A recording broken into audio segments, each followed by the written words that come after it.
वंदे श्री गुरुदिनतारिणि परमानंद माधवम श्री चैतन्य ईश्वरम। हरे कृष्णा। आप सभी भक्तों का बहुत बहुत स्वागत है। तो आज से हम नई पुस्तक उपदेशामृत का की चर्चा प्रारंभ करेंगे। अ, ओके, एक सेकेंड। पिछले 4 सत्रों में हमने ईशोपनिषद पर गहन चर्चा की थी, और उस पर जितने हमारे 18 श्लोक थे वो सब कवर हो गए थे। अब हम उपदेशामृत पर चर्चा प्रारंभ करेंगे। ये बहुत ही महत्वपूर्ण किताब है जो कि रूप गोस्वामी द्वारा रचित है, इंग्लिश में नेक्टर ऑफ इंस्ट्रक्शन। तो बिना विलंब के हम इस पर चर्चा प्रारंभ करते हैं। तो मैं हिंदी वाला पीडीएफ शेयर कर देता हूँ। अच्छा, क्या सबको दिख रहा है ये? जी प्रभु जी।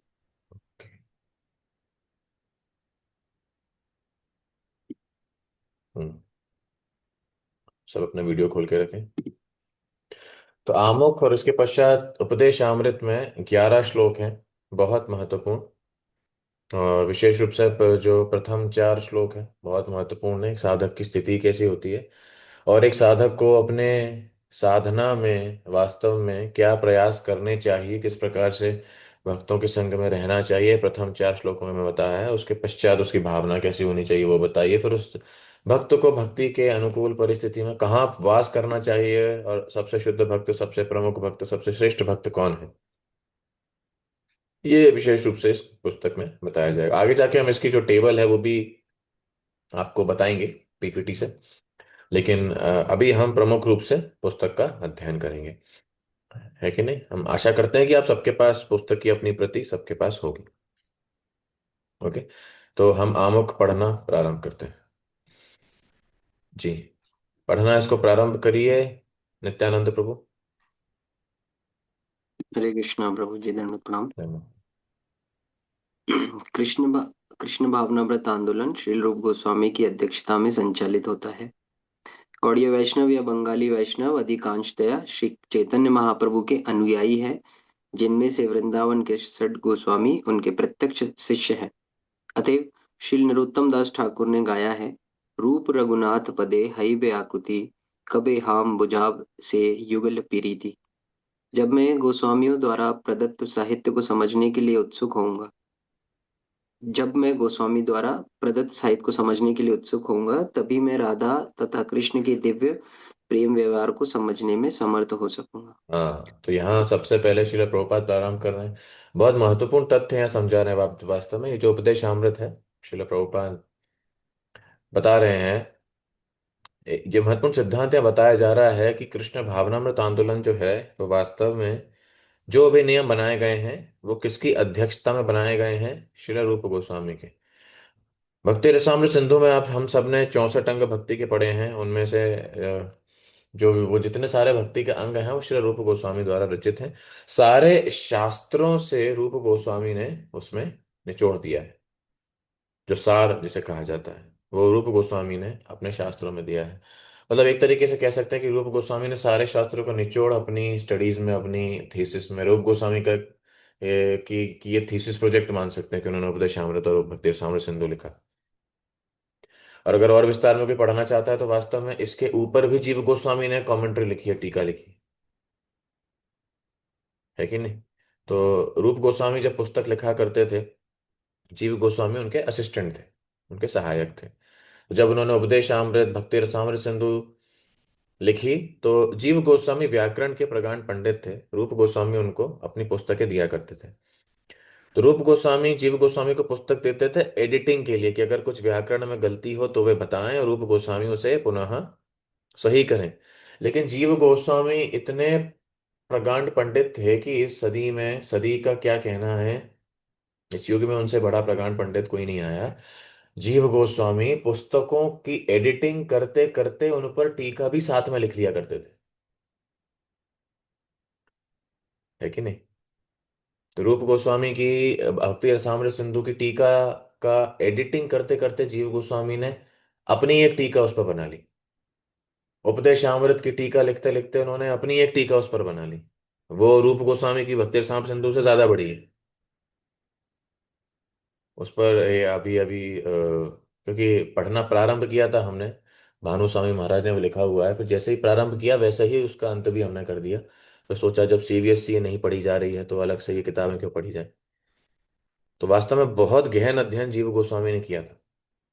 तो ये रूप गोस्वामी वास्तव में हमारे संप्रदाय के प्रमुख आचार्य, उनकी अध्यक्षता से ये जो नियम कानून है हमारे संप्रदाय के, वो बनाए गए। विशेष रूप से यहाँ बताया गया है, ये समझने वाली बात यहाँ पर यह है कि आचार्यों की उपासना हमारी परंपरा का प्रमुख सिद्धांत है। हम कभी भी धाम का वास, भक्ति की प्रक्रिया, भगवान से संबंध बिना आचार्यों, बिना गुरु के अनुमति और उनकी शरण के बिना कभी प्राप्त नहीं कर सकते, कभी प्राप्त नहीं करना चाहिए। गौड़ीय वैष्णव परंपरा का सिद्धांत ही यही है कि हमें भक्ति, भक्ति में प्रगति, शुद्ध हृदय, शुद्ध बुद्धि, भगवान से संपर्क केवल और केवल गुरु एवं आचार्यों के माध्यम से, परंपरा के माध्यम से ही मिलेगा। केवल ज्ञान नहीं, ऐसा नहीं परंपरा से केवल ज्ञान मिल रहा है फिर हम संबंध स्थापित कर सकते हैं, नहीं। भक्ति की प्रक्रिया भी हमें गुरु एवं परंपरा आचार्यों के मनोभाव के अनुसार करनी पड़ेगी। वो भाव पकड़ना उसमें बहुत महत्वपूर्ण है। अन्यथा व्यक्तिगत रूप से हम भक्ति की प्रक्रिया और पथ पर अग्रसर होना चालू हो जाते हैं कि अब हम अलग से जो है चीजें करा करेंगे, बिना आचार्यों और गुरु की अनुमति के पश्चात, बिना परंपरा के मनोभाव एवं अनुमति से के अलावा वो हम नहीं कर सकते। ये हमारी परंपरा का भाव ही नहीं है। दूसरे लोग बहुत आप देखेंगे मार्केट में, यूट्यूब पर अलग अलग तरीके से भक्ति कर सकते हैं, अलग अलग प्रकार से धाम वास कर सकते हैं, बहुत कुछ कर सकते हैं। हमारी परंपरा का वो मनोभाव नहीं है। हमारी परंपरा का मनोभाव आदेश पालन और आचार्यों के मनोभाव के अनुसार भगवान का आदेश पालन करना, that is the mood of the god Vaishnava परंपरा। Pleasing the supreme lord, aligning with the mood of the आचार्यस। भागवत विधि क्या है? प्रथम स्कंद में बताया गया है, सेकंड चैप्टर, संसिद्धिर हरितोषणम। कुछ भी करो भगवान की संतुष्टि के लिए। गीता का अध्याय क्या है? नहीं, तत्कुरु सुमदर्पणम, भगवान की प्रसन्नता के लिए। इसी में थोड़ा गौड़ीय वैष्णव फ्लेवर क्या है? आचार्यों ने जैसा बताया है उस हिसाब से, महाजनों येन गतः सपंथा। तो ये हमारी विधि वास्तव में है, जैसा हमें बताया जा रहा है उसके अनुसार, चाहे कोई भी बताए। तो कोई पारंपरिक व्यक्ति, अधिकृत व्यक्ति अगर कोई हमें आदेश दे रहा है, वास्तव में वो उस परंपरा के आदेश के अनुसार हमारी भक्ति में प्रगति होगी, बजाय कि स्वतंत्र हम हमारी भक्ति में अलग अलग योजनाएं बनाते रहे। बहुत ही सूक्ष्म विचार है, लेकिन वास्तव में यही हमारी परंपरा का सिद्धांत है। ये समझना हमारे लिए व्यवहारिक रूप से बहुत बहुत आवश्यक है भक्ति में, क्योंकि इसी से हम हमारे अधिकृत जो भक्त हैं, जिनके संरक्षण में हम सेवा कर रहे हैं, उसी से उनका पालन हम निष्ठा से कर पाए, है कि नहीं? ओके, आगे बढ़ते हैं। तो यहाँ बता रहे हैं श्रील प्रभुपाद की गोपियों और राधा रानी के साथ भगवान राधा कृष्ण की लीलाएं जो हैं, लेकिन चैतन्य महाप्रभु के जीवन कार्य को समझने, अनुगमन करने के लिए षड गोस्वामियों को चरित्र का अनुगमन करना, अनुसरण करना बहुत महत्वपूर्ण है कि नहीं? तो इसी प्रकार यहाँ बताया गया है कि श्री चैतन्य महाप्रभु जिस प्रकार उनकी शिक्षाएं 8 शिक्षाष्टकम के श्लोकों में छोड़ के गए थे, उसी प्रकार रूप गोस्वामी ने हमें उपदेशामृत यहाँ पर प्रदान की है। ये यहाँ से पढ़िए, विभोर प्रभु यहाँ से पढ़िए ये पैराग्राफ। हरे कृष्ण प्रभु जी, am audible? Hare Krishna, yes. समस्त आध्यात्मिक कार्यों में मनुष्य का पहला कर्तव्य अपने मन तथा इंद्रियों को वश में करना है। मन तथा इंद्रियों को वश में किए बिना कोई भी व्यक्ति आध्यात्मिक जीवन में प्रगति नहीं कर सकता। इस भौतिक जगत में प्रत्येक व्यक्ति रजोगुण तथा तमोगुण में लिप्त रहता है। मनुष्य को श्री रूप गोस्वामी के उपदेशों पर चलते हुए अपने आप को सत्वगुण के पद तक ऊपर उठाना चाहिए, तभी आगे उन्नति करने के लिए प्रत्येक रहस्य स्पष्ट हो जाएगा। जी धन्यवाद। सबसे प्रमुख, one's first duty is to control his mind and senses। Bhagavad Gita का पहला यूनिट हम सब ने पढ़ा है, जिसमें छठवां अध्याय आप सबने पढ़ा होगा ना, ध्यान योग। तो मन पर नियंत्रण पाना क्या होता है, कौन बताएगा, बताइए। कठिन है। नहीं, कठिन तो है, ठीक है, तो मतलब क्या है उसका, क्या करना है। हरे कृष्णा प्रभु जी। अभ्यास चलो, अभ्यास से कौन अभ्यास से मन को प्रभु जी भगवान डिसिप्लिन करना होना है, चाहिए। मन को मन को भगवान में लगाने का प्रयास करना। मन को भगवान में लगाने का प्रयास करना, मन को कंट्रोल करने का मतलब ये है, ठीक है। विभु प्रभु कह रहे हैं डिसिप्लिन्ड होना चाहिए, अनुशासन में मन रहना चाहिए, ठीक है, ओके। शोभा माता जी कह रहे हैं कि कठिन है अभ्यास, और उससे ये तरीके बताए गए हैं। तो नियंत्रित मन की परिभाषा क्या, परिभाषा जैसे कि बताई गई है कि वो हमेशा भगवान में लगा रहना चाहिए। तो कंट्रोल करना जिसे कहा जा रहा है, तो वो मन किसके कंट्रोल में रह रहा है, बता रहे हैं ना कि भगवान अर्जुन को बता रहे हैं कि मन पर नियंत्रण पाना है, तो मन पर नियंत्रण कौन पा रहा है, मुझे जो बताया जा रहा इंद्रियों है। के कंट्रोल में है, इंद्रियों से हमें मन के कंट्रोल में आना है, बुद्धि के कंट्रोल में। अच्छा, तो उस मन को कंट्रोल कर कौन रहा है, भगवान। प्रभु जी भगवान। बुद्धि, बुद्धि के भगवान माध्यम हमारा मन कंट्रोल कर रहे हैं। प्रभु जी बुद्धि और ज्ञान के द्वारा हम कंट्रोल करने का प्रयास करें भगवान की सेवा में लगाने बुद्धि और ज्ञान के माध्यम से वास्तव में बुद्धि के माध्यम से हम हमारा मन कंट्रोल, हमें मन पर नियंत्रण पाना चाहिए।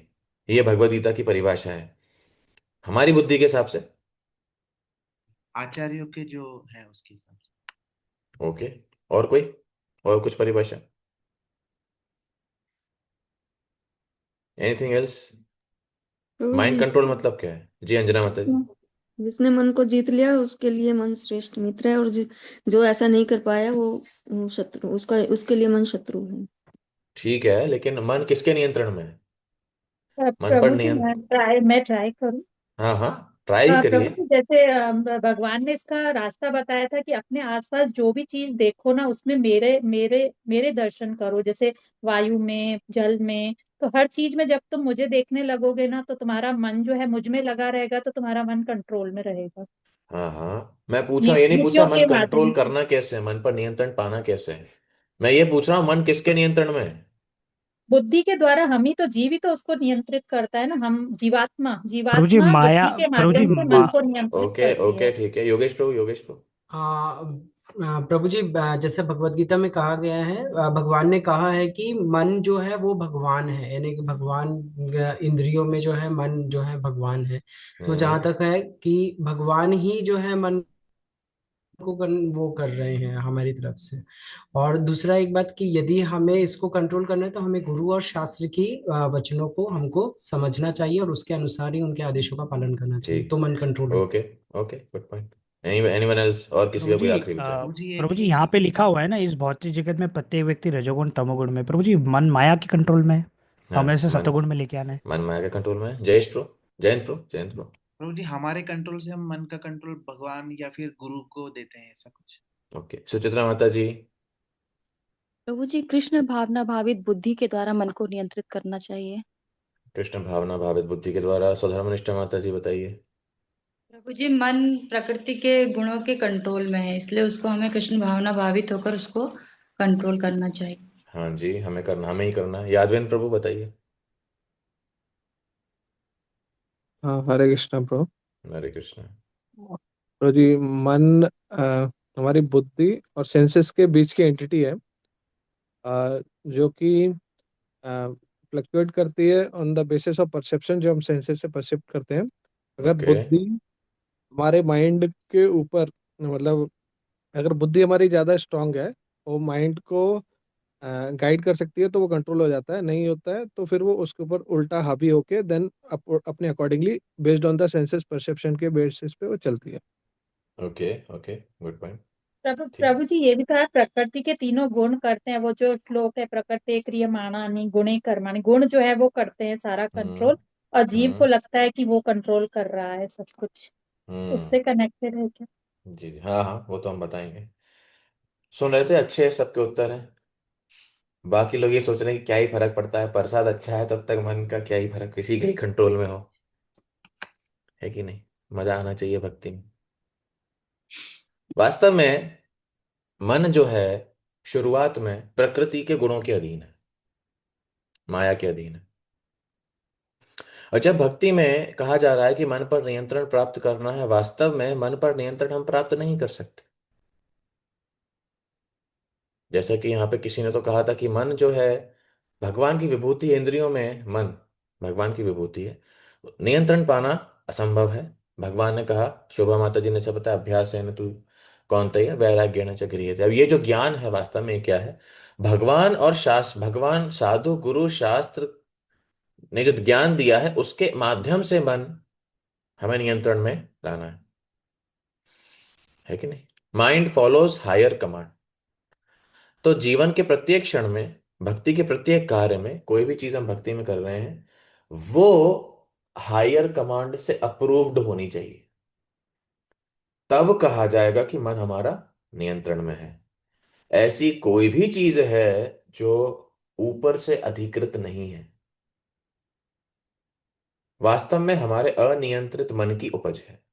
अब ये सब नहीं पूछना है कि हाँ कब हमको क्या खाना कब खाना है, प्रसाद कब ग्रहण करना है, कपड़े कौन से पहनने हैं, वॉशरूम कब जाना है, ये सब अनुमतियां नहीं लेनी है। लेकिन हमारा जो मन है अभी अनियंत्रित है, भक्ति में आकर भी अनियंत्रित है, आध्यात्मिक रूप से भी अनियंत्रित है, क्योंकि हमेशा ये भोग की दृष्टि से ही भक्ति करता है। समझ में आ रहा है ना हमको? तो इसलिए मन हमारा अनियंत्रित है। हमेशा जो वरिष्ठ हैं, जो परंपरा का ज्ञान है, आचार्यों का सिद्धांत है, गुरु का आदेश है, उसके अनुसार भक्ति का एक कोई भी कार्य प्रत्येक क्षण हमारा होना चाहिए। उसका अर्थ होगा कि हमारे मन और इंद्रियां नियंत्रण में करने का एक व्यक्ति प्रयास कर रहा है कि नहीं। तब जाके उसकी जो बुद्धि है प्रत्येक, जैसे यहाँ बता रहे हैं, उन्नति करने के लिए प्रत्येक रहस्य स्पष्ट हो जाएगा। और वास्तव में ऐसे भक्त जब कोई संघर्ष करते हैं, केवल ऊपर का जो उनका आदेश है, हमेशा कभी भी स्वतंत्र इच्छा नहीं होती है उनकी, कि वास्तव में हमारी जो स्वतंत्र इच्छा है वो हमें ही कष्ट में डालेगी, भले ही वो भक्ति से संबंधित क्यों ना हो, है कि नहीं। ये सब अभी अभी हमारी स्थिति, सबकी स्थिति ऐसी है कि हम भक्ति से संबंधित भी हमारे लिए क्या अच्छा है वो नहीं सोच सकते। इसलिए हम ऐसी स्थिति में हैं कि बहुत समय तक प्रयास करने के बावजूद भी प्रगति हम नहीं कर पा रहे, है कि नहीं। ये प्रश्न मैं आप लोगों से पूछता हूँ, कभी कभी जीवन में लगता तो होगा कि समय बहुत हो गया, मतलब कुछ ऐसा खास हुआ नहीं है जीवन में, लगता है कभी कभी कि बहुत टाइम नहीं हो गया, मतलब प्रभुपाद के शिष्य जो थे थोड़े समय में ही इतना कुछ, है कि नहीं। कभी कभी भक्तों से बातें करते हैं या भक्तों से प्रश्न पूछते हैं तो समझ में नहीं आता कि ये इस्कॉन की साइड है या बाहर वालों की साइड है। उसी में लड़की, ये प्रभु जी लेकिन ये भी तो करना पड़ता है, वो भी तो करना पड़ता है, ऐसा भी तो होता है, ऐसे कैसे आप बोल सकते हैं, वो भी तो आध्यात्मिक है ना, वो भी तो संत हैं, महात्मा हैं, ऐसे हैं वैसे हैं। वास्तव में जो मन की वृत्ति है स्वतंत्र रूप से इच्छा करने की, बहुत बहुत खतरनाक और घातक है, चाहे कोई व्यक्ति भक्ति में ही क्यों ना हो। इसलिए बहुत समय बिताने के बाद भी, अधिक समय होने के बावजूद हमारे अंदर प्रगति का कोई भी एहसास, अनुभव नहीं होता है। ये बहुत महत्वपूर्ण है। इसीलिए क्या होता है, जब तक हमारे अंदर वो मनोभाव है कि कुछ भी भक्ति में हो रहा है वो किसके, मेरे आनंद के लिए है, तो मनोवृत्ति इस प्रकार से भोगी की बन जाती है। इसे शिल प्रभुपाद क्या कह रहे हैं, आगे की लाइन ये यहाँ से पढ़िए, परमानंद धामेश्वरी माता जी। कृष्ण भावनामृत में प्रगति अनुयायी की मनोवृत्ति पर निर्भर करती है। कृष्ण भावनामृत आंदोलन के अनुयायी को पूर्ण गोस्वामी होना चाहिए। वैष्णवजन सामान्यतया गोस्वामी कहे जाते हैं। वृंदावन में प्रत्येक मंदिर के संचालक यही पदवी से जाने जाते हैं। जो कोई कृष्ण का पूर्ण भक्त बनना चाहता है उसे गोस्वामी बनना चाहिए। गो का अर्थ है इंद्रियां और स्वामी का अर्थ है प्रभु या मालिक। जब तक कोई अपने मन तथा इंद्रियों को वश में नहीं कर लेता, तब तक वह गोस्वामी नहीं बन सकता। पहले हाँ ठीक है ठीक है। धन्यवाद माता जी। यहाँ क्या बताया गया, जो माता जी ने स्टेटमेंट पढ़ा, कृष्ण भावनामृत में प्रगति अनुयायी की मनोवृत्ति पर निर्भर करती है। Very famous statement in English from the preface nectar of instruction. Advancement in Krishna consciousness depends on the attitude of the follower. हम सब ने बहुत बार सुना। वास्तव में ये कब होगा, जब हम हमारे मन और इंद्रियों पर नियंत्रण करने का भरपूर प्रयास करेंगे। तो वास्तव में हम जो चर्चा करेंगे, मैं व्यक्तिगत रूप से भी मैं कह रहा हूँ कि ऐसा नहीं है कि हाँ मेरे व्यक्तिगत रूप से मन और इंद्रिय बहुत नियंत्रण में हैं और उसके पश्चात हम हमारे साक्षात्कार आपसे साझा करने वाले हैं, ऐसा बिल्कुल नहीं है। तो ये भी संभावना है कि आप सबसे भी गई गुजरी पति स्थिति में मैं हूँ। लेकिन हम उपदेश अमृत में हमारे जो गोस्वामियों ने जो नियम सिद्धांत बताए हैं, श्रील प्रभुपाद ने सुंदर बताया, उसमें से चर्चा करेंगे कि किस प्रकार से हम हमारी स्थिति और बेहतर बना सकते हैं, गोस्वामी बनने के पथ पर अग्रसर हो सकते हैं। कोई कह सकते हैं गोस्वामी बनना है तो हमें तो नहीं बनना है गोस्वामी, जरूरत ही नहीं है, हम दास बने रहें दासी बने रहें, वही अपने आप में बढ़िया है। लेकिन नहीं, वास्तव में Goswami is not about title, पदवी के रूप में नहीं, बल्कि उतना संघर्ष हम इंद्रिय भोग से करने का प्रयास हमारा हो कि हम भक्ति का उच्चतम स्वाद प्राप्त कर सकें। That we develop a constant habit constant struggle to control our mind and senses in order to achieve higher taste। ठीक है, यहाँ उसके पश्चात श्रील प्रभुपाद रूप गोस्वामी द्वारा रचित पुस्तकों का वर्णन यहाँ पे कर रहे हैं। और तीर्थामृत सिंधु, विदग्ध माधव, ललित माधव, बहुत सारी हैं। कृष्ण बलराम मंदिर में द्वारा ये श्रील प्रभुपाद का द्वारा आमुख लिखा गया है। तो प्रारंभ करते हैं हमारी पुस्तक। श्लोक क्रमांक 1, बहुत प्रख्यात बहुत प्रमुख श्लोक है, याद करना चाहिए हमें। वाचो वेगम मनसः क्रोध वेगम जिह्वा वेगम उदरुपस्थ वेगम एतान वेगान विषहेत धीरः सर्वाम अपि मां पृथ्वीं सशिष्यात्। जी, अनुवाद पढ़िए कृष्णार्पित प्रभु।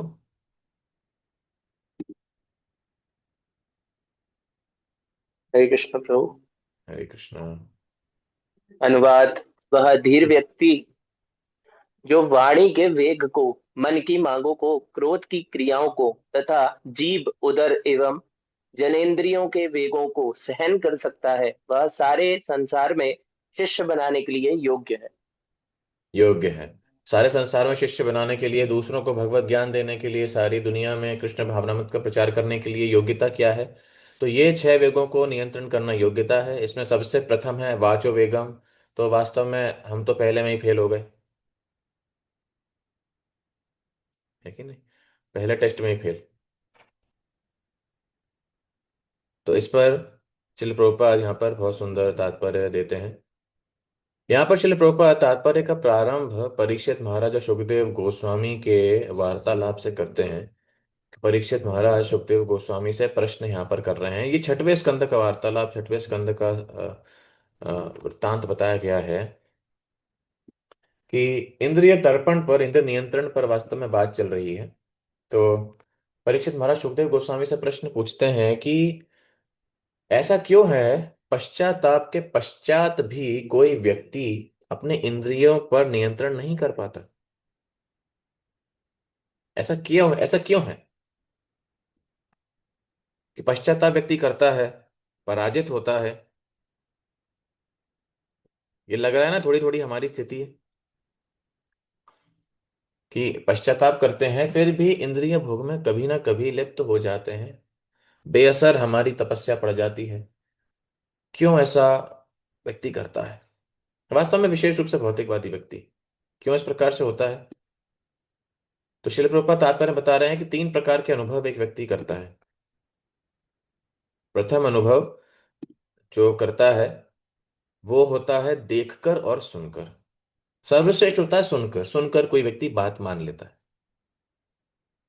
एक बार उसने, जैसे बहुत श्रेष्ठ साधक और श्रेष्ठ शिष्य की गुणवत्ता है क्या, एक बार उसने सुना तो वास्तव में फिर दोबारा कभी वो प्रश्न नहीं पूछेगा कि इस आदेश का पालन कैसे करना है। एक बार उसे प्रवचन में सुनने की देरी है, जैसे कि श्रील प्रभुपाद को सरस्वती ठाकुर ने कितनी बार उपदेश दिया था? एक बार, 1922 में दीक्षा से पहले एक बार उपदेश दिया, एक बार 1936 में उसका पुष्टिकरण पत्र के माध्यम से कर दिया, है कि नहीं? हम में से कितनों को, और ये सबके साथ है, आप में से कितनों को, हम में से कितनों को लगता है कि इस अभी समय जो काल परिस्थिति चल रही है, हमें हमें हमारे गुरु महाराज का जो संग है वो ज्यादा नहीं मिल पाता है? ये समस्या है बहुत बड़ी। किस किस को लगता है ये? किस किस को लगता है? हैंड रेस करिए अपने। हमें हमारे गुरु महाराज का, वरिष्ठ भक्तों का संग ज्यादा नहीं मिल पाता, ये बहुत बड़ी समस्या है। तो इसके लिए निवारण कुछ ना कुछ वाणी के माध्यम से हम सब तक बना रहते हैं ना।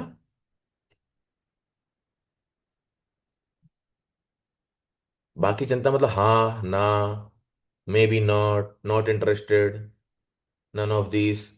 तो हमें ऐसा लगता है, ठीक है, बाकी मान लेते हैं हम कि सब लोगों को लग रहा होगा। मजे वाली बात यह है कि हमें जरूरत से ज्यादा हमारे गुरु और वैष्णवों का संग मिला हुआ है।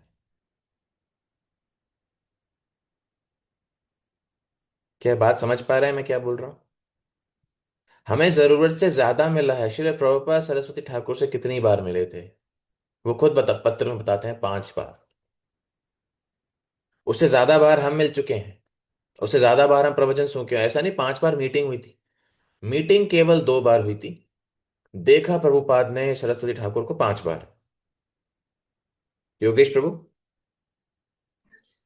प्रभु जी, जैसे अभी जो टेक्नोलॉजी के बेसिस पे अगर हम लोग देखें तो हमारा संग, ऑनलाइन संग तो हो ही रहा है, हम्म। मगर यदि हम उसके अलावा अगर हम देखें, जैसे जो हम मीटिंग वाली जो आप बोल रहे थे, जैसे शिल प्रभुपाद जी ने जो है केवल 2 ही बार या 3 बार ही अपने गुरु महाराज से मिले, मगर ऐसा यानी कि संग अभी तो यानी कि ठीक है, अभी तो ज्यादा पॉसिबल है, बट यानी कि ऐसे डेली बेसिस पे तो नहीं होता है।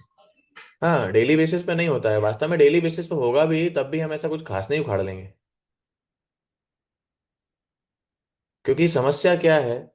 तमोगुण और रजोगुण से आच्छादित हमारी चेतना है। कभी एक बार तुलना करिए कि शिल प्रभुपाद के तुलना में हमें हमारे गुरु का संग ज्यादा मिला है या नहीं मिला है? बहुत ज्यादा मिला है। शास्त्रों के चरित्र निकालिए, ध्रुव महाराज को अपने गुरु का संग कितनी बार मिला था? 1 बार, 1 बार। है ना?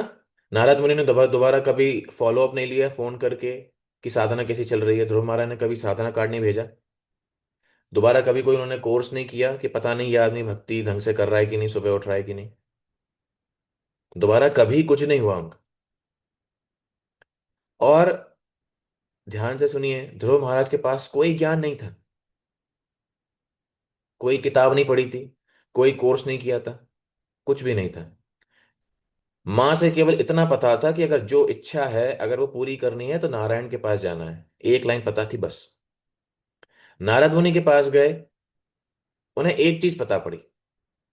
क्या? एक मंत्र, ओम नमो भगवते वासुदेवाय। ठीक है। एक चीज और पता पड़ी, जगह जहां पर साधना करनी है कि नहीं? नारद मुनि ने वो उपदेश दे दिया, तत्ताच गच्छ, तत्तात गच्छ भद्रम ते यमुनाया तटः शुचि। यमुना के तट पर हे ध्रुव, मधुवन नाम का एक स्थान है, वहां तपस्या करनी है। मंत्र ये जपना है। किस प्रकार तपस्या करनी है? देश काल विभागवित, देश काल परिस्थिति मौसम के हिसाब से हे ध्रुव तपस्या करना। कैसी तपस्या करना? मित भुक, खाने को ज्यादा से ज्यादा कम करना। यह नहीं कहा था कितनी बार खाना है। ध्रुव महाराज ने पूरे सेमेस्टर में जो तपस्या करी 6 महीने, उसमें से 3 महीने तो खाया ही नहीं है, हवा भी नहीं सूंघी है, हवा भी नहीं ली है, पानी भी नहीं पिया है। ये ध्रुव महाराज ने खुद से अपनी साधना का स्टैंडर्ड बनाया था। नारद मुनि ने केवल फॉर्मूला दिया था। तो इस प्रकार के साधक, इस प्रकार के शिष्य हुआ करते थे। प्रहलाद महाराज अपने गुरु से कितनी बार मिले? एक भी बार नहीं। एक भी बार नहीं। उन्होंने तो ऑनलाइन जूम क्लासेस सुनी थी सारी, वो भी ऑडियो। समझ गए? उन्हें यह भी नहीं पता था बाहर कौन बोल रहे हैं, लेकिन उनकी प्रार्थना कभी हम पढ़ेंगे 7वें स्कंद की, सारा ज्ञान वे जानते थे। और श्रील प्रभुपाद के शिष्यों को हम देख सकते हैं, बहुत सारे ऐसे हैं, श्रील प्रभुपाद का संग नहीं मिला। वास्तव में उच्च कोटि का शिष्य बनने के लिए उस प्रकार की चेतना हमारी होनी चाहिए कि एक बार जब हम आदेश पढ़ लें, एक बार आदेश सुन लें, दोबारा उसको पालन करने के लिए हमें दोबारा बताने की जरूरत नहीं पड़नी चाहिए। हाँ, कैसे करना है वो हम प्रशिक्षण हम ले सकते हैं उसका। दोबारा कभी हम प्रश्न पूछने ना जाए कि मेरी मंगल आरती अच्छी नहीं चल रही, मेरा जप अच्छा नहीं चल रहा है। ये बहुत उच्च कोटि स्तर की बात चल रही है कि नहीं? क्योंकि हमें ज्ञान इतना सारा होता है लेकिन पालन 1% नहीं होता है।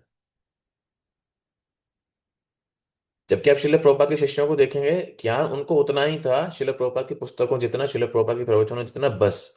लेकिन उसका पालन इतनी कठिनाई से करते थे। तो इसलिए ये उच्च कोटि के शिष्य कौन से हैं? जो केवल श्रवण के माध्यम से समझ जाते हैं।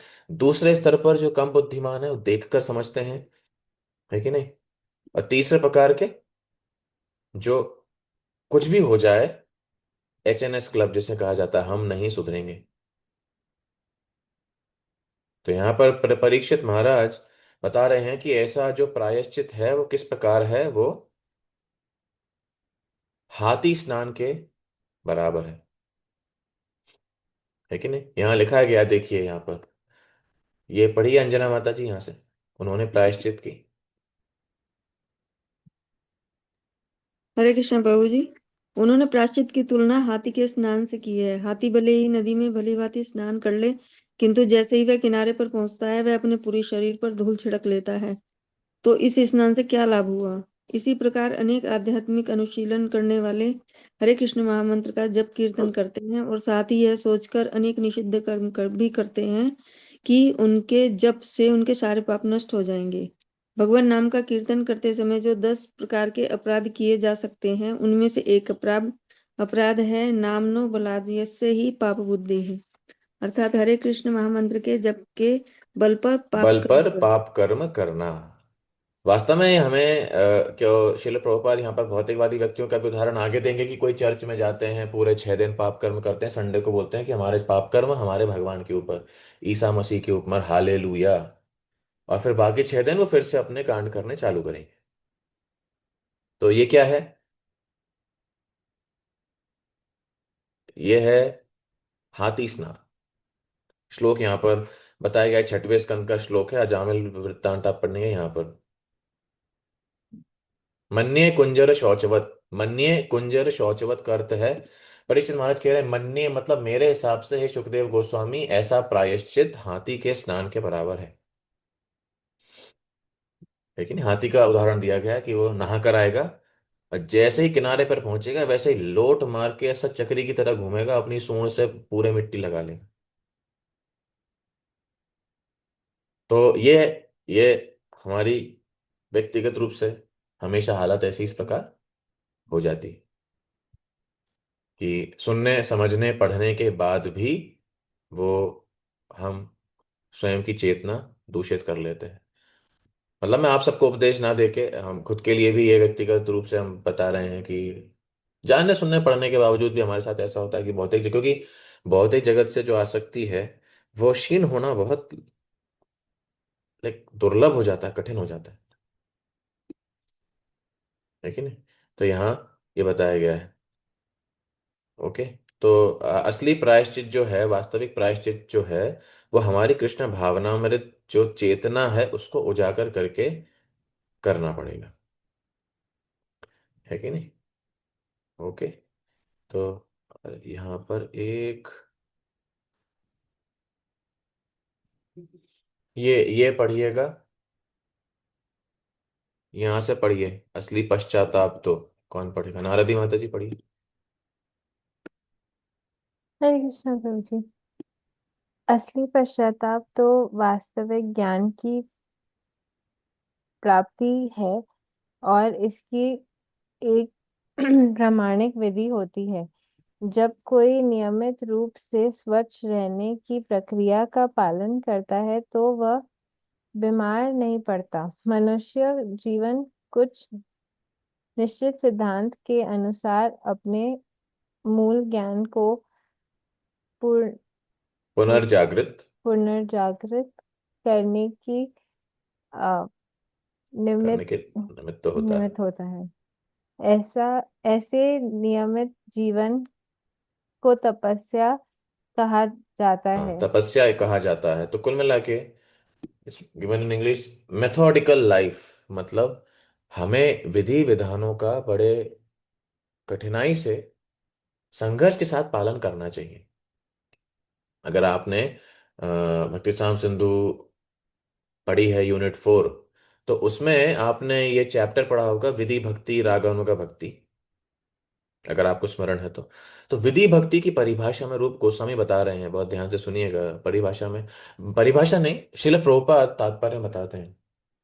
मुझे इंग्लिश का स्टेटमेंट याद है तो मैं वही बताता हूँ, मैंने I have read in English. विधि भक्ति means following rules and regulation without any refusal.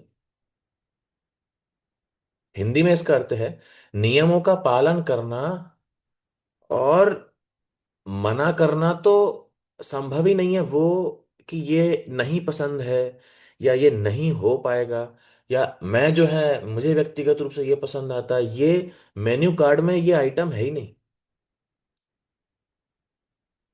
आप समझ पा रहे हैं मैं क्या बोलना चाह रहा हूँ? तर्क वितर्क करना। वो है ही नहीं। नियम है तो उसका पालन होगा, बात खत्म। हम हमारे हिसाब से ये सोच रहे हैं, हम इस प्रकार से करना चाह रहे हैं, या ये नहीं करना है, ये संभव नहीं है, ये है ही नहीं, संभव ही नहीं है। ये बोला ही नहीं जाना चाहिए, ये बात ही नहीं होनी चाहिए। अब ये केवल क्या ये आईवाइफ के बच्चों के लिए, मंदिर के ब्रह्मचारियों के लिए है, गृहस्थों के लिए है? नहीं, सबके लिए है। कोई भी कृष्ण भावना भावित है उसके लिए यह है विधि भक्ति का कठिनाई से पालन होगा। हाँ, भक्तों के मार्गदर्शन में हमारी स्थिति के अनुसार उस प्रकार से हम संतुलन बना के रख सकते हैं जो कि आवश्यक है, लेकिन मनाही नहीं हो सकती उस विधि की।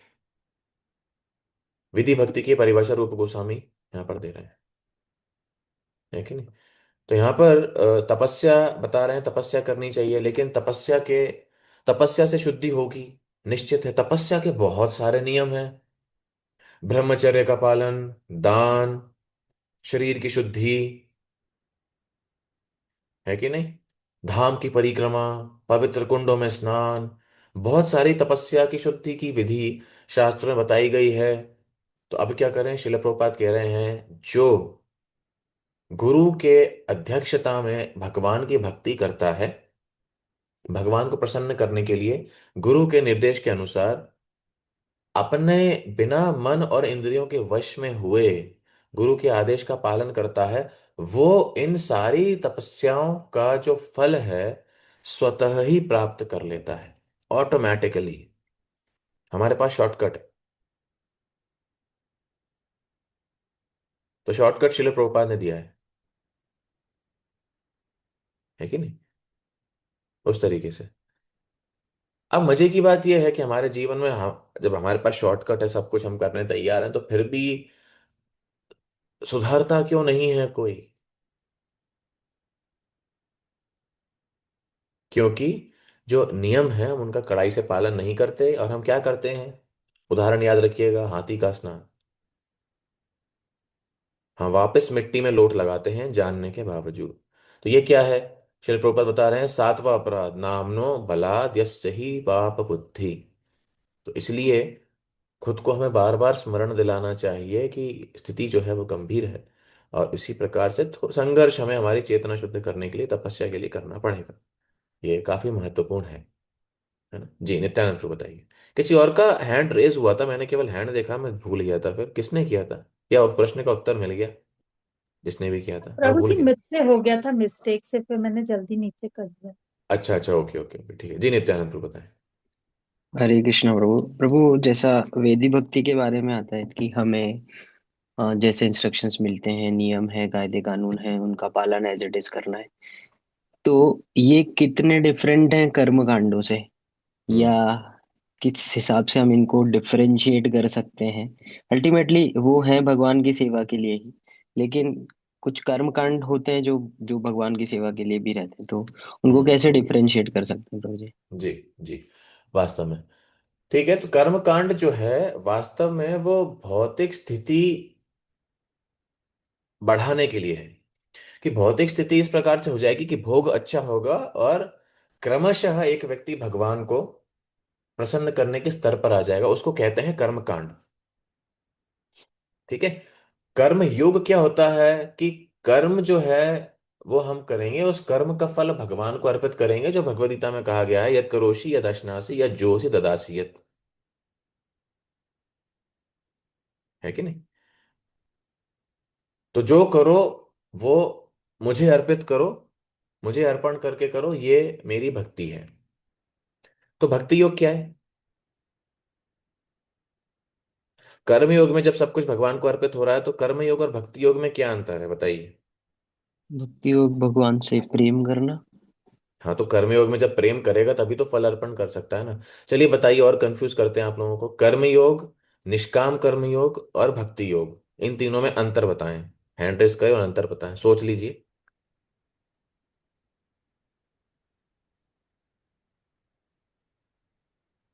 परमानंद धामेश्वरी माता जी बताइए।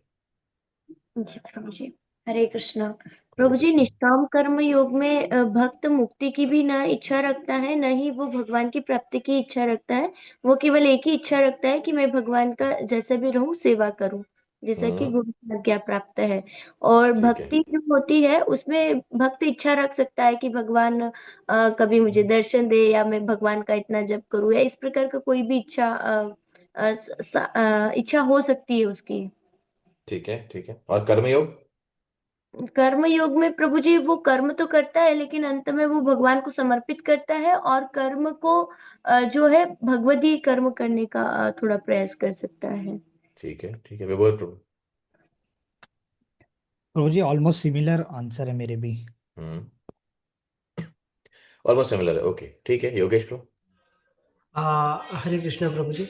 हरे जैसे कृष्ण। भक्ति योग जो है उसमें नवदा भक्ति में से भी किसी एक, या जो है दो प्रकार की या मल्टीपल उसमें जो है वो कर सकता है, मगर जो अल्टीमेटली उसे जो है एक स्थान प्राप्त होता है कि हाँ भाई अब मुझे एक एक पर्टिकुलर भक्ति जो है वो करता है, तब जाके जो है वो भक्ति योग जो है कहलाता है।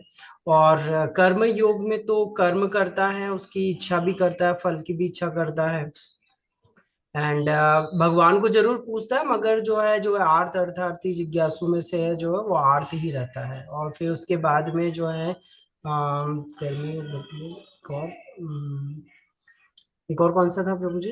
निष्काम कर्मयोग। निष्काम कर्म।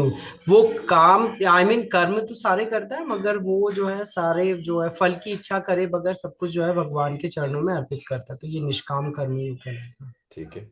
शोभा माता जी।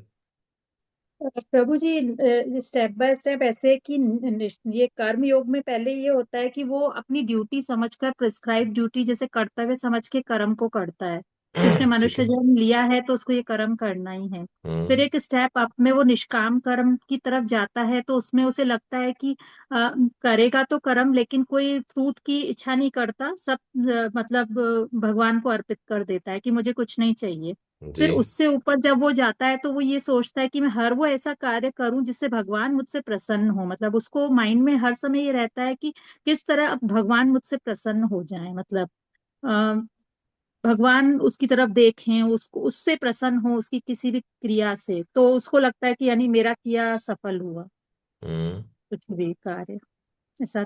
ये तीन ठीक है। नमस्कार। गुड। वास्तव में निष्काम कर्मयोग और भक्ति एक ही है। ठीक है। उसमें क्या है, भक्ति में क्या है, कर्मयोग और भक्ति, इसमें अंतर क्या है? कर्मयोग में जब वो फल भगवान को अर्पित कर रहा है, तो भक्ति से विभिन्न भिन्न कैसे है? अलग कैसे है? भक्ति से भिन्न ऐसे है कि कर्म उसने सिलेक्ट किया है, वो क्या करेगा। समझ में आ रहा है? कर्म उसने चयन किया है कि मैं बिजनेस करूंगा, और अपनी कमाई का जो हिस्सा है वो प्रचार में, मंदिर में, भक्तों की सेवा में लगाऊंगा। ये क्या है? कर्मयोग। ठीक है। भक्ति योग अर्थात, या इसको इस प्रकार से भी देख सकते हैं, निष्काम कर्म योग मतलब उसे खुद फल की इच्छा बिल्कुल नहीं है। जो भी वो अपने कर्म से कमाएगा वो भगवान के लिए अर्पित कर देगा। तो इस प्रकार से निष्काम कर्म और भक्ति योग एक जैसे ही लगभग हो जाते हैं। भक्ति योग क्या है? भक्ति योग मतलब कर्म भी उसके हिसाब से नहीं और फल भी उसके हिसाब से नहीं, जैसा भगवान चाहेंगे उस प्रकार से कर्म वो करेगा। इसलिए अर्जुन को भगवान शुरुआत में, प्रारंभ में क्या उपदेश देते हैं कि यद करोषि यद अस्नासि यद जुहोसि ददासि यद यद तपस्विसि कौन्तेय तत्कुरु मदर्पण। अंत में क्या उपदेश देते हैं? अर्जुन क्या कह रहे हैं? करिष्ये वचनम तव, मैं युद्ध इसलिए कर रहा हूं क्योंकि आपका आदेश है। ठीक है। ये इन तीन चीजों में अंतर होता है। और कर्म कांड क्या होता है? कर्म कांड होता है वैदिक पद्धति के अनुसार इंद्र तृप्ति की सुविधा को बढ़ाते जाना, यज्ञ के माध्यम से, दान के माध्यम से, तपस्या के माध्यम से, है ना, स्वर्ग की सुविधाओं का भोग करना। यह बताएगा शिवन उत्तराधिकार। माता जी बताइए। कृष्ण प्रभु जी। प्रभु जी, आप ये कर्म योग और निष्काम कर्म योग में कोई डिवोटी कम्युनिटी के लिए कोई एग्जांपल दे सकते हैं, ताकि इनका जो माइन्यूट डिफरेंस है वो हम समझ सके। डिवोटीज के लिए कौन डिवोटी कर्म योग कर रहा है और कौन डिवोटी निष्काम कर्म योग कर रहा है। हाँ जी, हाँ जी। अरे ये इसमें क्या है, ये हमें स्केल नहीं लगानी दूसरों के लिए, लेकिन एक एग्जाम्पल के माध्यम से हम समझ सकते हैं। तो इसलिए नहीं कि अच्छा ये ऐसा है, ये ऐसा है, ये दो तीन फैमिली हैं कर्मयोगी हैं, ये दो तीन परिवार हैं निष्काम हैं थोड़े थोड़े, ये तो एकदम ही सुपर हैं भक्ति। तो ये हमें जज नहीं करना, ये हमारे लिए है। लेकिन उदाहरण के माध्यम से ऐसे समझ सकते हैं अगर प्रैक्टिकली, कि जो व्यक्ति, जो भक्त हैं, बाहर मान लीजिए जॉब कर रहे हैं या बिजनेस कर रहे हैं, और क्योंकि उनका कर्म है उनको परिवार का संचालन करना है, और वो कुछ राशि जो, जैसे कि भगवद गीता में उनके मार्गदर्शन के हिसाब से, गुरु के मार्गदर्शन के हिसाब से, वैष्णव के मार्गदर्शन के हिसाब से कुछ राशि जो उनकी धनराशि है, उससे मंदिर में प्रचार प्रचार मंदिर की सेवा, फेस्टिवल्स, मंदिर चलाने के लिए सहायता, इन सब चीजों में सहायता करते हैं, वो होता है कर्मयोग। निष्काम कर्मयोग का अर्थ है कि मतलब वो जितना भी उनकी धनराशि आ रही है वो सब कुछ भगवान को ही अर्पित कर देते हैं, कर्म उनका ही है। भक्ति योग मतलब वो कोई भी कर्म वो नहीं करेंगे जो उनके हिसाब से हो, वो कर्म वही करेंगे, वो सब कुछ छोड़कर जो है भगवान की सेवा करेंगे, कर्म जो भगवान के अनुसार, गुरु के अनुसार हो। अब इसमें प्रैक्टिकल बात यह है कि निष्काम कर्म में और भक्ति लगभग समान है, क्योंकि जो लगभग 100% फल अपने कर्म का, अपने व्यवसाय का भगवान की सेवा के लिए दे रहा है, श्रील प्रभुपाद ने 18वें अध्याय में, 17वें अध्याय में लिखा है कि लगभग वो भी सन्यासी के जैसा ही है, क्योंकि उसकी फल से बिल्कुल भी आसक्ति नहीं है। है कि नहीं? तो इस प्रकार से जो है ये अंडरस्टैंडिंग और ये जो सिद्धांत है इन तीनों प्रक्रियाओं में इस तरीके से लग सकता है। आंसर तो क्वेश्चन ओके। लेकिन दोबारा मैं बताना चाहूंगा कि ये दूसरों को जज करने के लिए नहीं है, ये हमारे मापदंड नापने के लिए कि हम किस प्रकार से भक्ति का स्तर हमारा बढ़ा सकते हैं, है ना। ओके। अगला, तो यहाँ पर अब जो है बता रहे हैं सबसे प्रथम जो सिद्धांत है, सर्वप्रथम मनुष्य को अपनी वाणी पर संयम रखना चाहिए।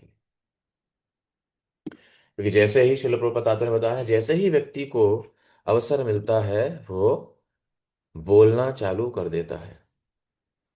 जैसे ही वास्तव में वाणी पर संयम अगर किसी का नहीं है, उसकी एकदम आदत ही है कि बस मुंह खुला और चालू, अवसर मिला और उसका मुंह चालू हो गया है, तो ज्यादा बात करने की जिसकी आदत है, वास्तव में वो क्या है, वो अपनी वाणी की शक्ति को कम कर रहा है, मृत्यु के निकट जा रहा है। शिल प्रभुपाद उदाहरण दे रहे हैं मेंढक का, जो बरसात में बस उसकी आदत होती है टर टर करने की, तो पानी के किनारे बैठा रहता है, आसपास हरियाली घास देखता है और टर टर करता रहता है। उससे होता क्या है, शिल प्रभुपाद तात्पर्य में बताते हैं, सांप को अलार्म बज जाता है कि हमारा भोजन कहाँ पर है। और उस प्रकार से वो जो मेंढक है, उसकी वाणी की जो शक्ति है, उसकी जो वाणी है, उस पर संयम अगर वो रख लेता तो शायद अपने जीवन बचा लेता, लेकिन उसने अपनी वाणी की शक्ति को असंयमित रखा, अनियंत्रित रखा, और वह मृत्यु को प्राप्त होता है। इसी प्रकार से श्रील प्रभुपाद उदाहरण दे रहे हैं कि ये दुनिया के जो लोग हैं, श्रील प्रभुपाद विशेष रूप से उदाहरण देते हैं कर्मी एवं मायावादी। क्यों? क्योंकि कर्मी किसी भी प्रकार के मतलब हर प्रकार से अपनी वाणी का दुरुपयोग करने में लगे हुए हैं। देखते हैं भारतीय, जिसके पास मोबाइल है वो रील बनाता है, जिसके पास मोबाइल है वो शॉर्ट्स बनाता है, क्योंकि बोलना चाहता है। लोग चाहते हैं कि हम सुने, लोग दुनिया हमको सुने। भले ही उनके दिमाग में भूसा भरा हुआ है, लेकिन उन्हें लगता है कि वे कुछ ना कुछ तो बोल सकते हैं, दुनिया का कुछ योगदान उसमें दे सकते हैं, है कि नहीं? कोई भी दो मूर्ख व्यक्ति रहेंगे, अगर उनके पास माइक होगा तो पॉडकास्ट चालू कर देंगे, चर्चा करेंगे अंबानी की, टाटा की, क्रिकेट की, देश में क्या समस्या है, देश में तुम समस्या हो, है कि नहीं? तो ऐसे लोग वास्तव में समाज की समस्या है, क्योंकि वास्तव में नियंत्रण में उनकी इंद्रियां उनके नियंत्रण में नहीं है, कोई भी चीज नियंत्रण में नहीं है, कुछ वो करना नहीं चाहते, लेकिन बस क्योंकि वाणी की शक्ति दी है तो उसका उपयोग कर। इतना बोलते हैं, इतना बोलते हैं, इतना बोलते हैं, इतना बोलते हैं, कोई लिमिट नहीं है। हम तो कई बार भक्तों से सुनते हैं, मतलब बुरा मत मानिए, खुला खुला मैं बोल देता हूँ इंटरनेट पे कि प्रभु जी हमने यहाँ से सुना, वहां से सुना, ऐसा सुना, वैसा सुना। तो हमने उनसे पूछा एक बार कि कहाँ सुना? बोले प्रभु जी प्रसाद दे रहे थे मंदिर में, तो बैठे रहते हैं तो बातें तो हो ही जाती हैं प्रभु जी।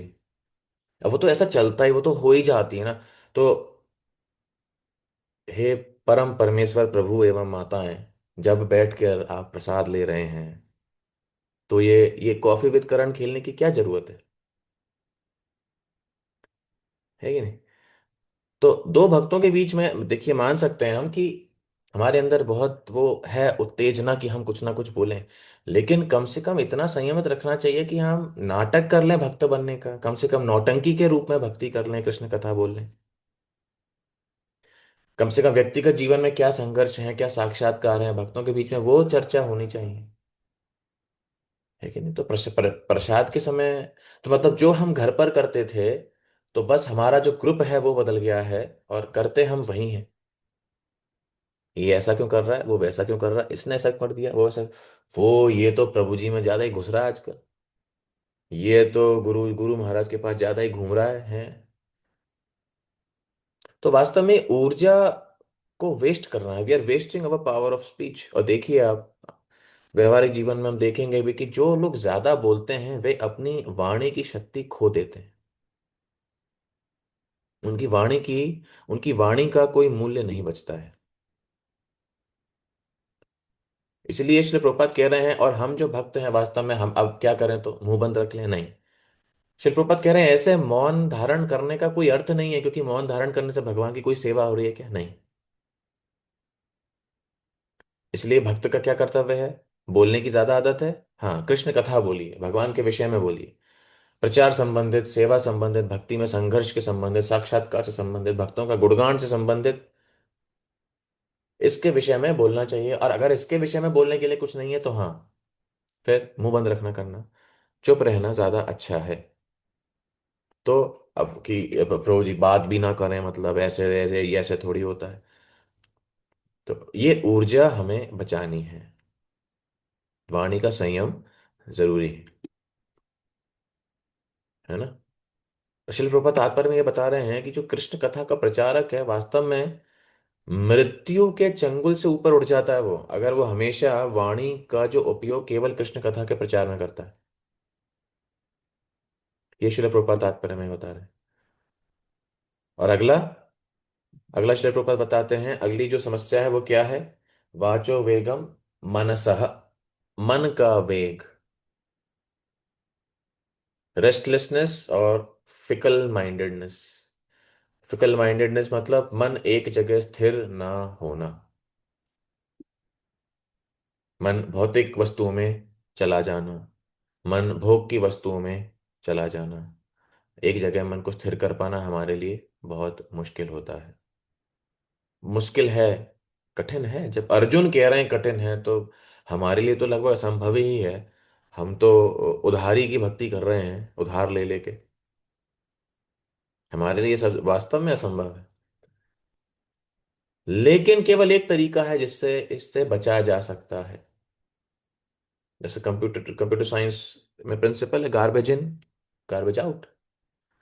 तो कभी भी मन में ऐसा विचार, ऐसे दृश्य, ऐसा कुछ भी ना डालें जो कि हमारी चेतना, हमारे स्मरण को प्रभावित कर सकता है।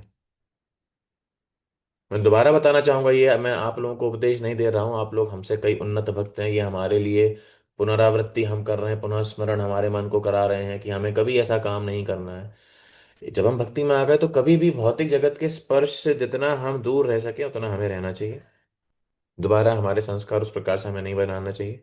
व्यक्तिगत रूप से सभी हम संघर्ष करते हैं इसमें। व्यक्तिगत रूप से मैं तो मेरा बता रहा हूँ, आप अच्छे भक्त हैं, आप लोगों का पता नहीं कि व्यक्तिगत रूप से सुनने के बावजूद बहुत संघर्ष होता है। क्योंकि वो जो ये एक वो जो उम्मीद है भौतिक जगत की, भौतिक जगत में थोड़ा तो सुख है, भले ही हमने छोड़ दिया है, कोई बात नहीं, सब बोल रहे हैं कि प्रभु जी ने सब कुछ छोड़ दिया है, ठीक है, सही बात है, लेकिन थोड़ा तो था जो हमने छोड़ दिया, कुछ तो जीवन में मिस हो गया, गलती तो नहीं हो गई, कहाँ फंस गए। थोड़ा तो भौतिक जगत में सुख है, ऐसा नहीं है, मॉल वॉल में जाके भी मजा आता है, शॉपिंग करने जाएंगे तो, लेकिन क्या करें, ऐसी यूनिफॉर्म में जा भी नहीं सकते, दुकान वाले पकड़ लेंगे, महाराज जी यहाँ क्या कर रहे हो, तो फंस गए, गलत हो गया ये तो। सुख तो था, ऐसी बात तो नहीं है, बाकी लोगों के तो मजे हैं। तो ये जो मानसिकता है वास्तव में, बट ये बिल्कुल भी जाती नहीं है केवल और केवल, हाँ ये तो गुरु और वैष्णवों के आशीर्वाद से ही जा सकती है। प्रयास इसमें क्या करना है, सतत भगवान का स्मरण मन में होना चाहिए। चैतन्य चरितामृत का श्लोक श्रील प्रभुपाद तात्पर्य बता रहे हैं, कृष्ण सूर्य सम माया है अंधकार, जहां कृष्ण तहां नहीं माया अधिकार। तो माया का अधिकार नहीं है उस स्थान पर रहने का जहां भगवान कृष्ण की उपस्थिति है। प्रभुपाद कह रहे हैं तात्पर्य में कि अगर मन में भगवान कृष्ण का निवास है, माया का प्रभाव बिल्कुल नहीं रहेगा और मन खाली होना संभव नहीं है कि नहीं। मन खाली होना संभव नहीं कि मन खाली चल रहा है, मन में कुछ भी नहीं चल रहा है, ब्लैंक जीरो, असंभव है ना, असंभव है। इसलिए जो हमारे विचार हैं, इसलिए आसपास हमें उस प्रकार का माहौल, वातावरण बनाना है कि जो भी कुछ हम सुने देखें वो भगवान से संबंधित हो। वास्तव में हम माया तो हमारी जेब में ही लेके घूमते हैं ना, मोबाइल के रूप में। तो कठिन है, लेकिन इसका प्रयास हमें करना चाहिए, है कि नहीं। आगे बता रहे हैं श्रील प्रभुपाद, अगला जो अंग है, क्रोध वेगम। नरोत्तम दास ठाकुर बताते हैं अपनी पुस्तक में काम कृष्ण कर्मार्पणे, क्रोध भक्त द्वेषी जने। तो काम वासना का उपयोग कहाँ करना है, भगवान कृष्ण के लिए सेवा करने से, अपनी ऊर्जा काम वासना में भोग करने के बजाय क्या करना है, भगवान की सेवा करने में उसका उपयोग करना है। और अगला क्रोध भक्त द्वेषी जन है, भक्तों के, भगवान के द्वेषी जो जन हैं संसार में, उनके उपयोग के लिए, उनके प्रचार के लिए क्रोध का उपयोग हमें करना चाहिए। चैतन्य महाप्रभु उदाहरण श्रील प्रभुपाद दे रहे हैं कि श्री चैतन्य महाप्रभु वास्तव में उन्होंने शिक्षाष्टकम में क्या सिद्धांत दिया है, तृणादपि सुनीचेन तरोरपि सहिष्णुना मानी न मान देना कीर्तनिया सदा हरि, की विनम्र होना चाहिए, घास से अधिक, तृण से अधिक विनम्र। लेकिन जब जगाई मधाई ने नित्यानंद प्रभु पर अपराध किया, चैतन्य महाप्रभु उनकी गर्दन काटने के लिए तैयार हो गए सुदर्शन को बुला के। तो ये विविधता क्यों है व्यवहार में, भक्तों को जो अपराध करता है, वैष्णवों को जो अपराध करता है, भगवान को जो अपराध करता है, हाँ तब हमें क्रोध दिखाना चाहिए। हम अभी के आधुनिक जमाने में तो चक्र नहीं चला सकते, लेकिन हाँ प्रचार के माध्यम से उसका खंडन करना चाहिए। और सबसे सबसे प्रमुख प्रख्यात उदाहरण जो श्रील प्रभुपाद अपने तात्पर्य में क्रोध के रूप में देते हैं, क्रोध के लिए सबसे फेमस उदाहरण, सबसे प्रमुख उदाहरण जो प्रभुपाद देते हैं वो है एक हनुमान जी का और एक अर्जुन का। क्योंकि दूसरों के घर जलाना, प्रेम से कोई घर नहीं जला सकता, कि बहुत प्रेम का भाव अंदर है, विनम्रता है, और घर जला दिया। कोई प्रेम से लड़ नहीं सकता कि परिवार के जनों को मार दिया, ब्रह्मास्त्र चला दिया, वास्तव में हृदय में बहुत भावना थी, नहीं, उसके लिए क्रोध जरूरी है। तो क्रोध को भगवान की सेवा में लगा पाए, क्यों लगा पाए, क्योंकि मन उनका पूर्ण रूप से नियंत्रित था।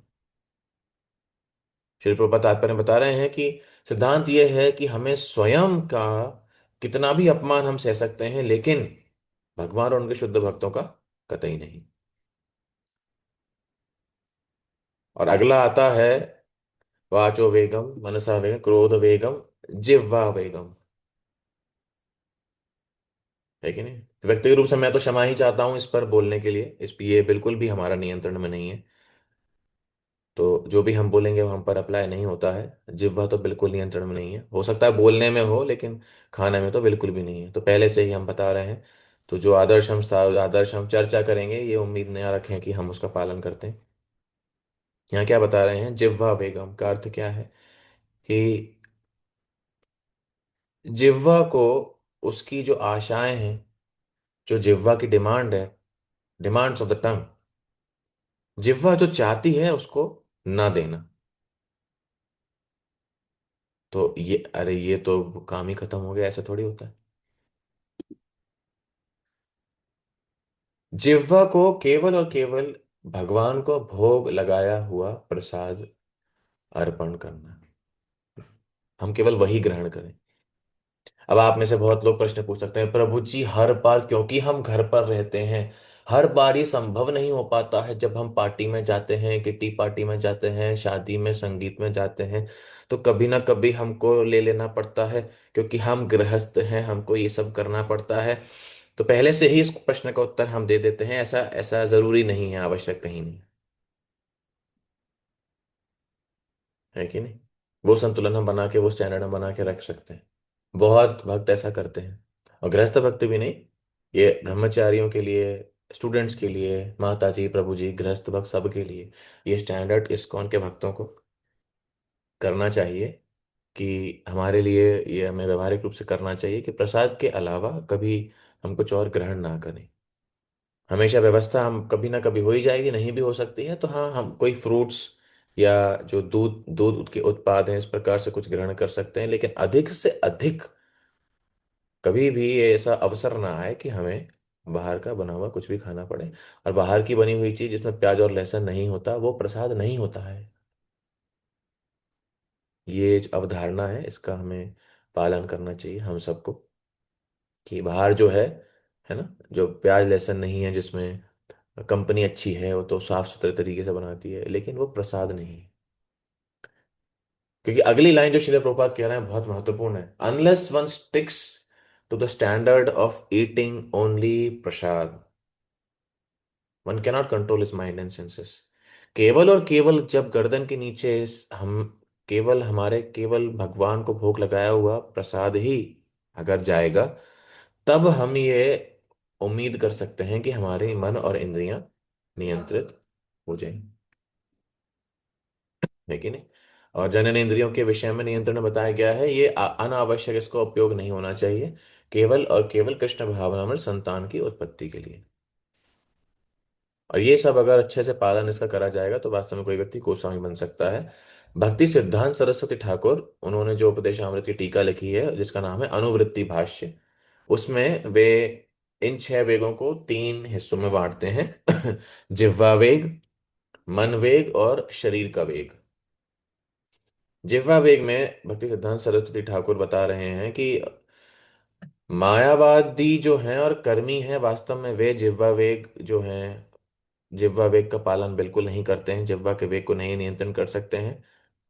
और ऊपर से जो भी बाहर के व्यक्ति जो हैं, जो इतनी सारी पुस्तकें लिखी जा रही हैं, किस लिए लिखी जा रही हैं?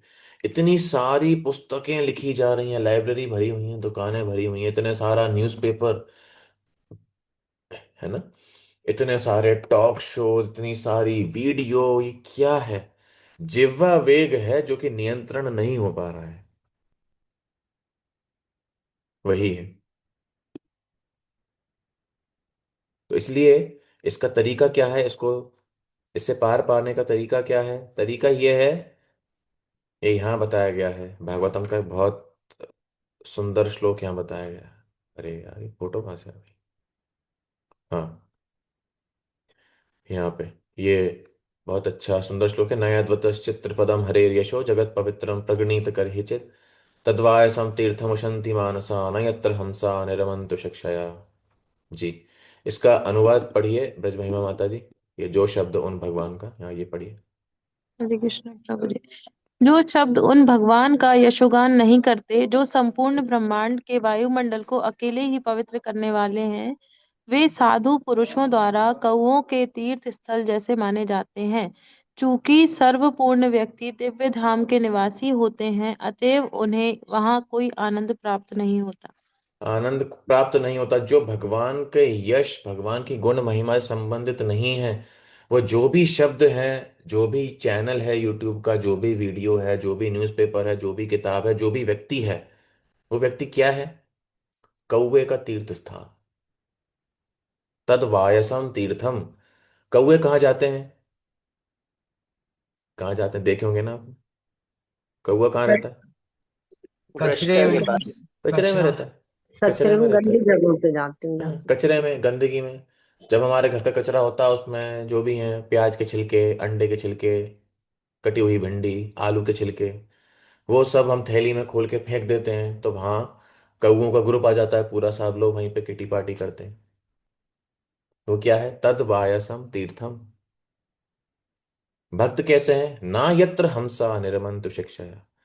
ऐसी जगह पर वो आनंद नहीं लेते। हंस कभी भी कचरे के ढेर में, नाली में नहीं मिलेगा। वो हमेशा साफ पानी में मिलेगा। क्यों? क्योंकि उसका स्टैंडर्ड है। अब कौवे बोल सकते हैं कि अरे हम 10-20 लोग हैं, ये हंस तो अकेला घूम रहा है। लेकिन वो कहाँ घूम रहा है? वो पूरे साफ झील में अकेला घूम रहा है, स्टैंडर्ड है उसका। ऐसा नहीं हमें सोचना चाहिए कि नहीं, बाहर के लोग ज्यादा इधर उधर, ये ज्यादा काम कर रहे हैं, ज्यादा यहाँ पर जा रहे हैं, तो मैं तो अकेला ही फंस गया यहाँ पे। और लिखा गया है कि ये जो भक्त हैं, हंस की प्रकृति के समान जो भक्त हैं, वो कौवे वाली जो धारणाएं हैं या जो कार्य हैं, उसमें आनंद नहीं लेते। They don't take pleasure in such activities and such glorification. उनके क्या कार्य हैं? अलग अलग चीजें देखना, कचरा देखना, रील्स देखना, शॉर्ट्स देखना, गेम्स खेलना, बातें करना, जबरदस्ती की बातें करना, है कि नहीं? और हम सब कहीं ना कहीं उन चीजों से आकर्षित होते हैं कि चलो देख लेते हैं, टाइम है, रील्स देख लो, वीडियो देख लो, कुछ ना कुछ देख लो। तो इसलिए ये हमें हंस की श्रेणी का बनना है। और भले ही हम हंस की श्रेणी का बनेंगे, जो भगवान के वो जो शब्द हैं जो अपूर्ण हैं, भले ही हो सकता है उतने अच्छे हमको ना लगे जितने भौतिक जगत की चीजें ज्यादा अच्छी लगती हैं। अब जस्टिन बीबर आएगा इंडिया में, तो 30,000 लोग उसका फंक्शन, उसका प्रोग्राम, उसका कॉन्सर्ट देखने के लिए जाएंगे।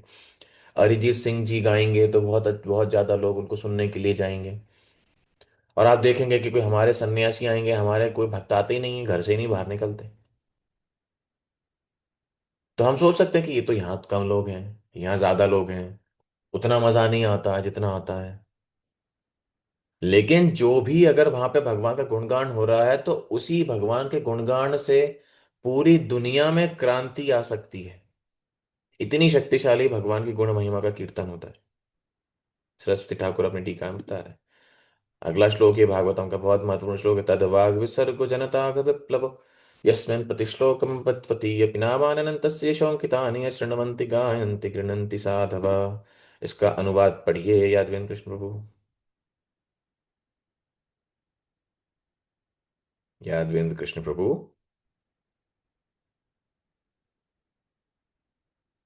यादवेंद्र कृष्ण प्रभु। म्यूट नहीं हो रहा था। हाँ हाँ, आ गए। बच गए आप 2 सेकंड से। पढ़िए एक मिनट। श्लोक का, स्क्रीन पे है श्लोक का हाँ, अनुवाद। ये सिर्फ पढ़ रहा हूँ। इसके विपरीत यह साहित्य जो अनंत परमेश्वर के नाम, यश, रूप, लीलाओं आदि के दिव्य महिमाओं के वर्णन से ओतप्रोत होता है, वह एक भिन्न सृष्टि होती है, जो ऐसे दिव्य शब्दों से पूर्ण होती है जिनसे इस जगत की भ्रांता सभ्यता के अपवित्र जीवन में क्रांति लाई जा सकती है। ऐसा दिव्य साहित्य भले ही अपूर्ण रूप से रचा गया हो, वह उन शुद्ध व्यक्तियों द्वारा सुना गाया तथा स्वीकार किया जाता है, जो पूर्णतः निष्कपट है। धन्यवाद प्रभु जी। निष्कर्ष। हाँ हाँ, नहीं आगे नहीं। तो वास्तव में ये जो भगवान की वाणी है, उनका गुणगान है, ये पूरे विश्व में क्रांति ला सकता है।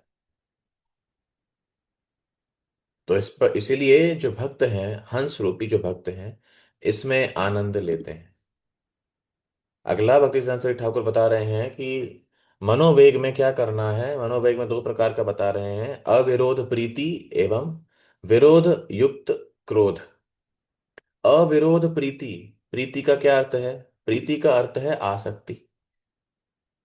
अविरोध, विरोध मतलब रिस्ट्रिक्टेड, बाधा, रिस्ट्रिक्शन। अविरोध मतलब अरे बिना रुके धारा प्रवाह आसक्ति जो भोग वस्तुओं से है, मतलब चलती फिरती बीमारी में भी सारे अनर्थ एकदम 100% बोलबाला रहता है सबका। ये मन का वेग है। और दूसरी जो समस्या है वो क्या है? विरोध युक्त क्रोध। और अगर ऐसी आसक्ति में और भोग में कभी विरोध आ गया तो क्या आता है? क्रोध। भगवगीता में श्लोक वो पढ़ा होगा ना हमने, ध्यायतो विषयात् पुंसः संगस्तेषुपजायते संगात् संजायते काम, कामात् क्रोधो भी जायते। ये बताया गया। बॉडी की और शरीर की जो वेग है उसको तीन में विभाजित किया गया है, जिह्वा वेग और उदर वेग और जनन इंद्रियों का वेग। उसमें श्री भक्ति सिद्धांत ठाकुर तात्पर्य में कह रहे हैं अपनी टीका में कि ये तीनों एक ही कतार में है, जिह्वा उदर एवं जनन इंद्रियां। तो अगर जिह्वा को कोई व्यक्ति नियंत्रित कर लेता है बोलने के, हरि कथा बोलने के माध्यम से और आहार के माध्यम से, केवल भगवान श्री कृष्ण को भोग लगाया हुआ प्रसाद ही हम ग्रहण करें, तो वास्तव में उदर एवं जनन इंद्रियां दोनों नियंत्रण में आ सकती हैं, क्योंकि एक ही लाइन में है। सरस्वती ठाकुर इस प्रकार बता रहे हैं, है कि नहीं? जिह्वा वेग का अर्थ क्या है? जो 6 प्रकार के रस हमारी जिह्वा को प्राप्त हैं, अगर कोई व्यक्ति उससे आसक्त है, कि उससे आसक्ति नहीं होनी चाहिए। हाँ, टेस्ट अलग अलग हर व्यक्ति का अलग अलग होता है, जैसा हमें प्रसाद मिले वैसा ग्रहण करना चाहिए हमारे स्वाद के हिसाब से। लेकिन उसके लिए हमें ज्यादा संघर्ष भी नहीं करना चाहिए कि अरे ये है तो ये नहीं है, ये है तो वो नहीं है, ऐसा है तो अरे जरा हल्दी वाला अचार भी हो जाए तो थोड़ा अच्छा हो जाए। सर्दी चल रही है, का थोड़ी एक गुड़ की पट्टी, गुड़ मूंगफली चिक्की, थोड़ा टेस्ट में मजा आ जाएगा। क्योंकि जिह्वा को सारे रस चाहिए, तो हर तरीके से इस प्रकार से होता है। तो नियंत्रण कर पाना सम असंभव है लगभग, लेकिन हाँ, हमारी जो प्रक्रिया है, शिल प्रभुपाद ने उसमें हमको प्रसाद का नियमित रूप से सेवन दिया है। लेकिन उसके प्रति हमें संघर्ष नहीं करना चाहिए कि वो भोग हमें चाहिए ही चाहिए। क्योंकि चैतन्य महाप्रभु क्या बताते हैं? जिह्वार लालिसा ये तुति धाय शिष्णोदर पारायण कृष्ण नहीं पाए। जो जिह्वा से ही संबंधित हमेशा सोचता रहता है टेस्ट क्या है, कैसा लगेगा, क्या लगेगा, कि मजा आना चाहिए। मतलब जब मजा नहीं आया तब तक क्या होगा? तो हाँ, आना चाहिए, लेकिन यह है कि हमेशा उसी के विषय में चिंतन नहीं होना चाहिए। तो क्या होगा, एक व्यक्ति, हम हमेशा उधर और हमारी जो जनन इंद्रियां हैं उसी के परायण हो जाएंगे, हमेशा उसी के विषय में सोचेंगे कि अच्छा खान पान किस प्रकार से मिले और जो हमारी काम वासना है किस प्रकार से पूर्ण हो। ये नहीं करना चाहिए। और जनन इंद्रियों के वेग में श्री भक्त सरस्वती ठाकुर बताते हैं कि कभी भी जो है गलत तरीके से स्त्री संग, मैथुन नहीं करना चाहिए। उसके विषय में चर्चा करके, उसके विषय में योजना बना के, और जितने भी कृत्रिम आर्टिफिशियल तरीके हो सकते हैं जिससे काम वासना पूरी की जाए, चाहे उसमें स्त्री की जरूरत पड़े या ना पड़े, वो भी अगर कोई करता है तो वो माया के चंगुल में फंस जाएगा। जब मैंने ये पहली बार पढ़ा था कुछ साल पहले, तो मुझे ये समझ में नहीं आया था कि उस समय तो ये ऐसा कुछ होता ही नहीं था, तो शिल प्रभुपाद ऐसा तात्पर्य कैसे लिख सकते? तो ये आचार्यों की वाणी इस प्रकार से होती है जो हर प्रकार से व्यवहारिक होती है कि नहीं? तो ये यहाँ पर वास्तव में प्रेम विवर्त से जगदानंद पंडित द्वारा ये 5 श्लोक बताए गए हैं, 4 श्लोक बताए गए हैं, जो कि बहुत महत्वपूर्ण है। तो ये आप अपने पुस्तक में पढ़ सकते हैं, बहुत अच्छे हैं ये।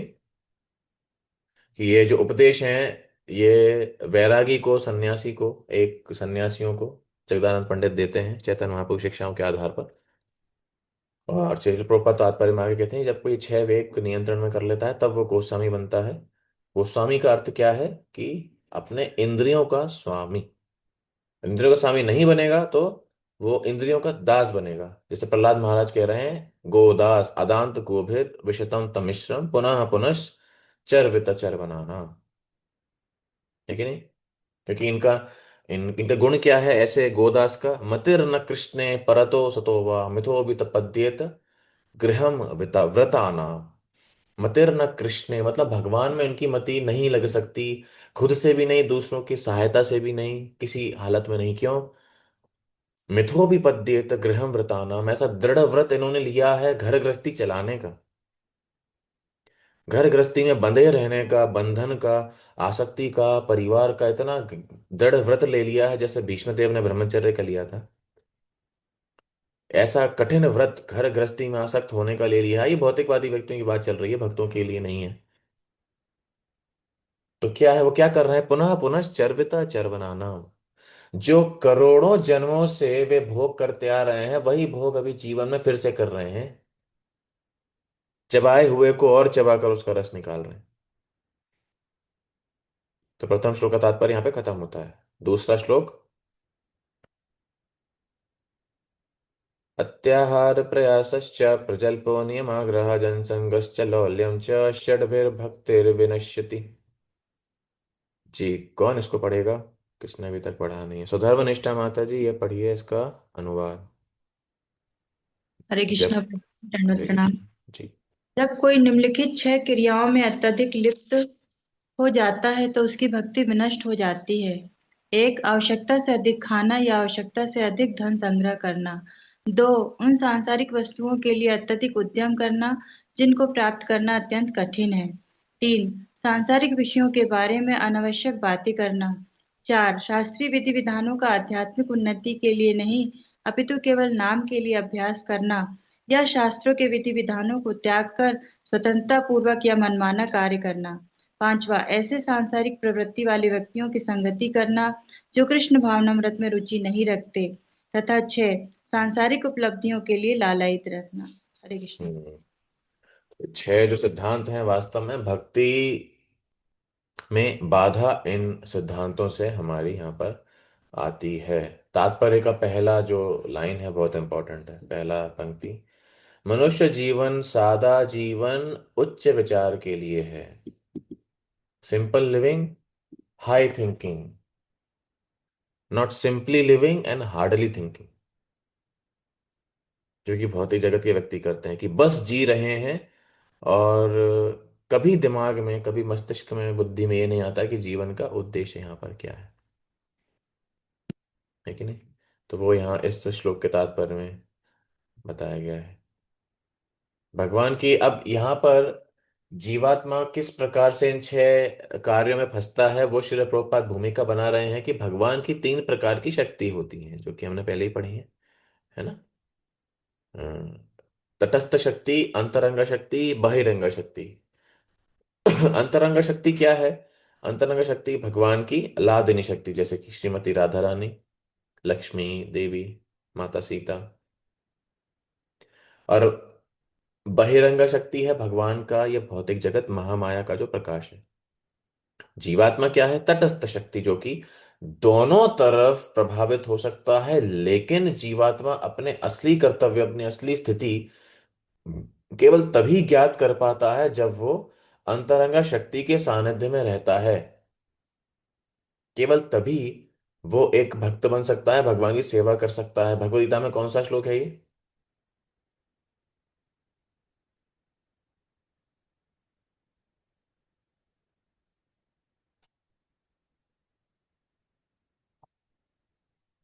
ये सब श्लोक याद प्रभु रखने जी, चाहिए। देवी ही ऐशा गुणमयी माया तो। नहीं नहीं, माया तो हमने बोला ही नहीं।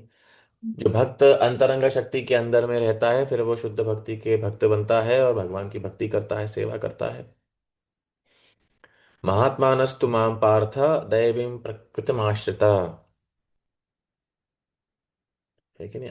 जहां तक मुझे याद आ रहा है 9वें अध्याय का ये 13वां श्लोक होना चाहिए। महात्मा नस्तु माम पते एवं प्रकाशात प्रकृति मास्टर, हाँ। प्रभु जी शायद नवे स्क्रीन में अध्याय का सामने ही है। सामने ही है क्या? अच्छा, फिर भी नहीं बताया किसी ने। ओह। हाँ। भजन्ति मनन्यसु ज्ञात भूतादिम अव्ययम्। तो ये श्लोक है कि जीवात्मा का असली कर्तव्य, उसकी असली पहचान, उसकी असली स्थिति अंतरंगा शक्ति राधा रानी के चरणों में ही है। तो वहां उसे उसकी शरण लेनी चाहिए, है कि नहीं? दो प्रकार के लोग बताए गए हैं, एक ब्राह्मण, एक कृपण। तो कृपण व्यक्ति कौन है? जो कि अच्छा, यहां बहुत महत्वपूर्ण चीज बताई गई है। ब्राह्मण व्यक्ति का की परिभाषा यहां पर दी गई है। मैं जरा एक मिनट इसको, इसका वो हिंदी निकाल लेता हूँ। एक मिनट, हाँ। महात्मा शब्द किनको सूचित करता है? जो विशाल हृदय वाले हैं, जिनका दिल बहुत बड़ा है। भौतिक जगत में शब्द का क्या अर्थ होता है? बड़े दिल वाला। मतलब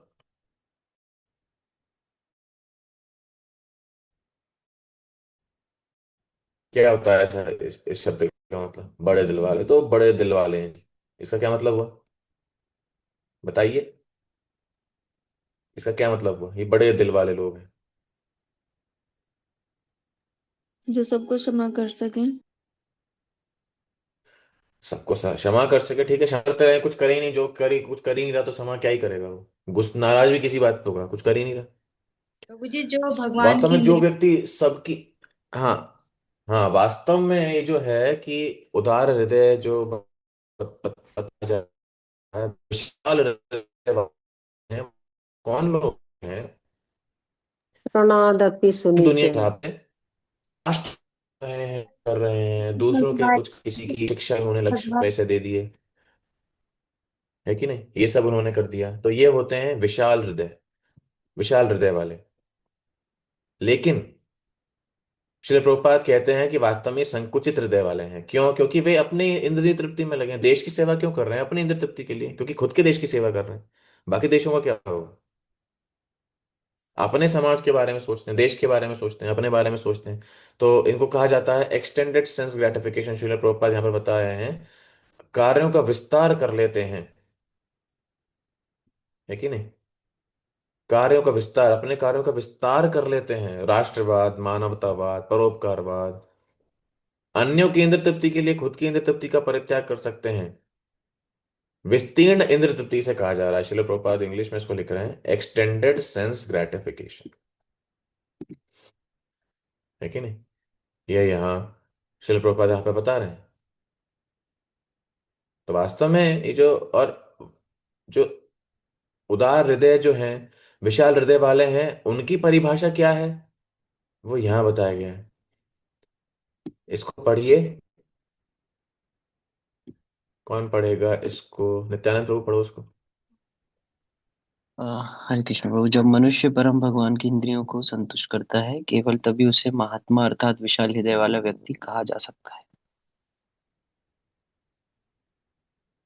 जाना चाहिए कोई व्यक्ति जब उसके जीवन का उद्देश्य भगवान की इंद्रियों को तुष्ट करना है, तब ऐसे व्यक्ति को महात्मा कहा जाता है। ऐसे नहीं कि कोई नेता है, नमक के लिए आंदोलन कर दिया और महात्मा का नाम दे दिया गया। तो ये जो उपाधि है, ये ऐसे लोगों के लिए है जो केवल भगवान की इंद्रियों को संतुष्ट करने के लिए प्रयास करते हैं, बस, है कि नहीं? ये कोई उपाधि नहीं है देने के लिए। ओ तेरी, 9:30 बज गए, टाइम ही खत्म हो गया। ओ हो, मुझे तो पता ही नहीं चला। मतलब मुझे नहीं पता चला, आपको पता चला होगा, बड़ा कष्टदायक रूप से। लेकिन समय समाप्त हो चुका है, क्षमा चाहता हूँ। प्रभु जी ओ हो, इसको भी ये तो, कंप्लीट कर दो। नहीं, ये थोड़ा और समय लग जाएगा। ठीक है, आज हम थोड़ा डिटेल में हमने किया आराम आराम से इसको, क्योंकि बाकी जो श्लोक हैं वो हम जल्दी जल्दी करेंगे, लेकिन ये महत्वपूर्ण श्लोक हैं, 1 से 4 तक ये महत्वपूर्ण श्लोक हैं। तो उसको हम अगली कक्षा में 4 तक, हम 4-5 तक हम खत्म करेंगे। ठीक है, यहाँ पे विराम देते हैं। बहुत बहुत धन्यवाद। हरे कृष्ण। वो जरा फ्लो फ्लो में समय समाप्ति हो गया। किसी को कोई प्रश्न है? कोई कुछ कहना चाहता, पूछना चाहता तो अभी बता सकते हैं, समय पे हमने समाप्त कर चुके हैं। एनी प्रभु जी क्वेश्चन वो जो कमेंट्स और क्वेश्चन करेक्शंस? पूछा था ना परीक्षित महाराज ने कि लोग प्रायश्चित फिर करते क्यों हैं, तो उसका एग्जैक्ट क्या जवाब था? वो तो अपन ने डिटेल पढ़ी कि तीन तीन तरह के लोग होते हैं, कोई सुन के करते हैं ये वो। पर हाँ, जो सवाल था वो ये था कि जब वो उनको प्रायश्चित, जब उस चीज को रिपीट करना तो प्रायश्चित करते ही क्यों है फिर? प्रायश्चित इसलिए करते हैं क्योंकि वे भौतिक पद्धति के माध्यम से प्रायश्चित कर कर शुद्ध होना चाहते हैं। लेकिन जैसे कि हमने चर्चा की कि तपस्या के माध्यम से व्यक्ति शुद्ध होगा, तो अलग अलग प्रकार के उसको कांड, कर्म कांड करने पड़ेंगे, तपस्या करना, ब्रह्मचर्य का पालन, दान, प्रतिग्रह, सब कुछ। लेकिन सबसे उत्तम तरीका क्या है प्रायश्चित करने का? सबसे उत्तम क्या है? भगवान की शुद्ध भक्ति करना, गुरु के निर्देशन में। उससे हमारे जो काम कर्म बीज हैं, उससे जो हमारे काम वासना है, वास्तव में जड़ से समाप्त हो जाती है। ये उसका उद्देश्य, और ये जो उपदेश है सुखदेव गोस्वामी परीक्षित महाराज को फिर देते हैं। छठवें स्कंद में आप इसको पढ़ भी सकते हैं।